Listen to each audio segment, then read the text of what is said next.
Dance ತುಂಬಾ ಚೆನ್ನಾಗಿತ್ತಲ್ಲ. ಮಾನ ಮರ್ಯಾದೆ ಅಂದ್ರೆ ಏನ್ ಗೊತ್ತಾ ನಿಮ್ಗೆ? ಎಲ್ಲೋ ಕೇಳ್ದಂಗಿದೆ, ಅಷ್ಟು ಐಡಿಯಾ ಇಲ್ಲ. ಮೊದ್ಲು ಎಲ್ಲಿ ಹೇಗಿರ್ಬೇಕು ಅಂತ ಕಲ್ತ್ಕೊಳ್ಳಿ. ಖಂಡಿತವಾಗ್ಲೂ ನಾಳೆಯಿಂದ ನಾನು ಹೇಗಿರ್ತೀನಿ ನೋಡ್ತಾ ಇರಿ.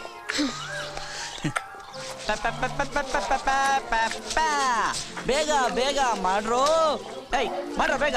ಲೇಜಿ ಫೆಲಾಸ್, ಕೆಲಸ ಮಾಡಕ್ ಬರಲ್ಲ ಯಾರಿಗೂ ಇಲ್ಲಿ.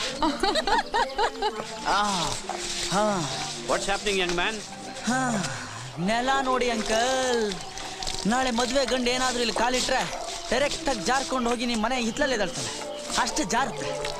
ನಂದಿನಿ ಮದುವೆ ದಿನ ನನ್ನನ್ನು ತೋರ್ಬಿದ್ರೆ ಓಕೆ, ನಾನಿರೋದೇ ಬೀಳಕ್ಕೆ. ಆದರೆ ಮದುವೆ ಗಂಡು ಮಾತ್ರ ಬೀಳಬಾರ್ದು. Correct uncle? ಏಯ್ ಉಜ್ರಾ ಉಜ್ರಾ. ಬೆಂಗಳೂರಲ್ಲಿ ಒಂದು ಕಾಫಿ ಲೋಟ ಈ ಕಡೆಯಿಂದ ಆ ಕಡೆಗೆ ಎತ್ತಿಡಲ್ಲ ಅಂತ ಸೋಂಬೇರಿ ವಂಶ ಒಂದು. ಇಲ್ಲಿಗೆ ಬಂದು ಅದೇನಾಗಿದೆಯೋ ನಂಗೆ ಗೊತ್ತಿಲ್ಲ. ಅವ್ರ ಅಪ್ಪ ಇರ್ಬೇಕಿತ್ತು. ಮಗ ಕೆಲಸ ಮಾಡೋದು ನೋಡಿ ಹಾರ್ಟ್ ಅಟ್ಯಾಕೇ ಆಗ್ಬಿಡೋದು.